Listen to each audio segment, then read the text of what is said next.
nafsi yako ifunge kamba, iambie we nafsi koma, tubia wewe. Isipokuwa yote haya wanaandikiwa wamefanya jambo jema. Umeacha yako, umeotoka kwako, ukapata kheri kwa ajili ya Allah, hiyo ni amali njema na unaandikiwa na utaikuta. Liyajziyahumullahu ahsana ma kanu ya'malun, wanaandikiwa kila wanachokifanya ili Allah aje awalipe yale mazuri waliokuwa duniani wanayafanya. Tunaondokea hapo kwenye aya 119 leo. Allah anasema, ya ayyuhalladhina amanu, enyi waumini, ittaqullaha wa kunu ma'as sadiqin, mcheni Allah kwa maana mufanye mambo yenu kwa njia ambayo Allah anaridhika, na mkifanya kwa njia ambayo anakasirika mnajipeleka wenyewe kwenye adhabu zake. Kwa hiyo ogopeni adhabu zake. Ya ayyuhalladhina amanu, enyi mlioamini, ittaqullaha wa kunu ma'as sadiqin, mcheni Allah na kuweni pamoja na wale waliokuwa wa kweli, wale waliomcha Allah kweli, kuweni kama wao. Maana yake Allah kwa agizo hili anatuambia, raqibullaha fi jami'i aqwalikum wa af'alikum, chungeni,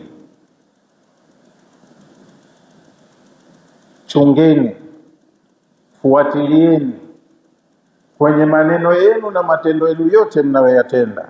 Chungeni kwamba Allah anayaangalia, asije akayaangalia vibaya.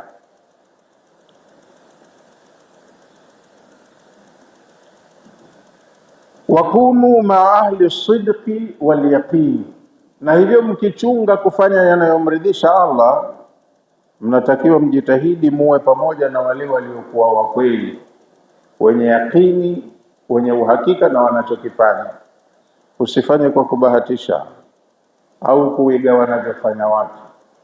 Fanya kitu unachoelimu nacho, una uhakika nacho, na uwe una uyakini kwamba hichi ninakifanya kwa ajili ya Allah. Kuweni nanyi kama hao waliokuwa wa kweli, walioamini na wakatenda. Alladhina, hawa ambao ni wa kweli ni watu ambao sadaku fi dunya, wamefanya kweli katika hii dunia yao, niyatan wa qawlan wa amala. Walikuwa ni wa kweli kwenye nia zao moyoni, walikuwa ni wa kweli kwenye matendo yao wanayoyatenda. Akisema ninatenda kwa ajili ya Allah, anatenda kwa ajili ya Allah kweli. Mwingine anasema kwa ajili ya Allah, lakini ana jambo lake jingine nyuma ya pazia, ana makusudio yake mengine. Anayefanya kwa ikhlasi kufanya mambo yake kwa ikhlasi, kwa ajili ya Allah, kwa ajili ya Allah kweli. Nia zao ni nzuri kwa ajili ya Allah. Wa qawlan, na maneno yao ni mazuri wanaposema wakamwahidi Allah. Wa amalan, na matendo yao ni mazuri wanayoyatenda kwa ajili ya Allah. Hebu nyote waumini kuweni hivyo, ndo maana yake anavyosema Allah, mcheni Mungu na muwe miongoni mwa wakweli. Kwa nini akawapa wasia huu? Kwa sababu kuna wengine ni waumini, hawajatuhumiwa ukafiri wala unafiki, ni waumini lakini huwa wanazembea katika baadhi ya mambo, hawafanyi vizuri. Ndio maana wakasisitizwa, wakanasihiwa, wakahusiwa wamche Mungu na wawe wa kweli kwenye hilo. Sababu ni kwamba pamoja na kwamba mtu ni muumini na anafanya amali njema, lakini wakati mwingine hujiadhimisha mwenyewe nafsi yake kuliko amri ya Allah na kuliko amri ya mtume. Na hatakiwi mtu muumini ajitukuze yeye kuliko Allah na mtume. Likija la Allah lazima uliweke nambari moja, likija la mtume lazima liwe juu kuliko la kwako. Lakini ukisema kweli kuna amri ya Allah, lakini mimi nina mambo yangu zaidi. Mambo yako ukaona yana umuhimu zaidi kuliko ya Allah. Hujamkufuru, unamkubali, lakini la kwako ukaliweka nafasi ya kwanza, la Allah na la mtume likawa nafasi ya pili au ya tatu au ya nne. Itakuwa hujafanya sawa, hujatenda haki. Ma kana li ahli almadinati, haiwapasi watu wa mjini Madina, wa man haulahum, na waliowazunguka pembezoni mwao nje ya mji, min al-a'rabi, katika wale wa shamba, watu wa ng'ambo na vijijini. Haiwapasi watu wa mjini wala wale wa vijijini an yatakhallafu an rasulillah, kumukhalifu mtume wa Mungu.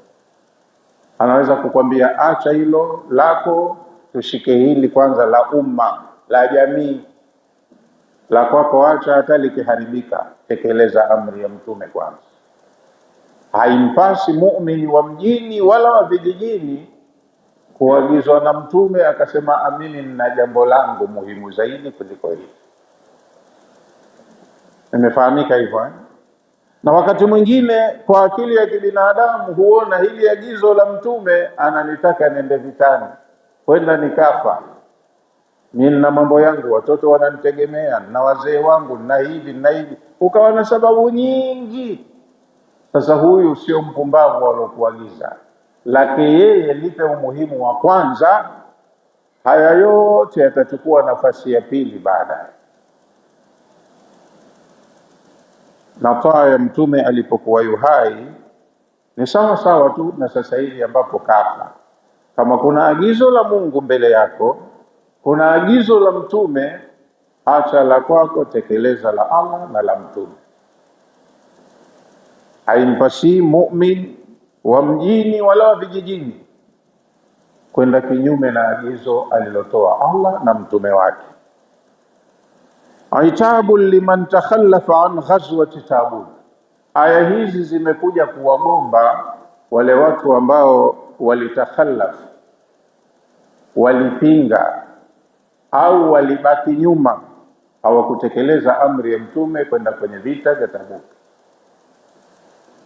Sasa kigezo hicho si kwa sababu ya mazingira ya kuteremshwa aya tu. Wakati wowote haimpasi mu'min kupinga amri ya mtume kama alivyoitoa. Aitabu liman takhallafa an ghazwati Tabuk.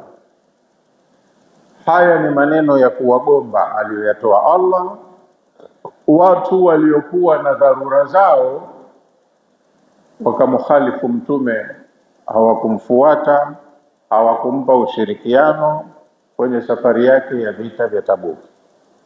Na ukiambiwa tuna jambo la kiulinzi, hilo ni jambo lenye maslahi ya umma. Jambo la maslahi ya umma hupewa kipaumbele kuliko maslahi ya mtu binafsi kwenye dini lake. Kwa hiyo kafanya hili, tutavamiwa. Kwa hiyo wote acheni shughuli zenu, tukajilinde kwanza. Hili ni muhimu zaidi kuliko na shamba yangu karafuzi shawiva zinapukutika. Wacha zipukutike, maana ukisema wewe ukae kwenye mikarafuu yako, watu wanakuja kuvamia, hata hiyo karafuu huipati, na pengine wewe wakuue. Unafahamu vizuri sana. Kwa hiyo waliambiwa wasiwe wazembe kiasi, wana kiongozi wao, tena anawapenda kuliko wanavyojipenda wenyewe. Anaona mbali na anaangalia maslahi ya jamii pana, maslahi ya umma. Anatoa agizo alafu wanamukhalifu kile alipopanga kiwe, nyinyi mnakikwamisha kisiwe. Yani maana yake anakusudia Allah, ma sahha wala istaqama, si sahihi wala sio sawa.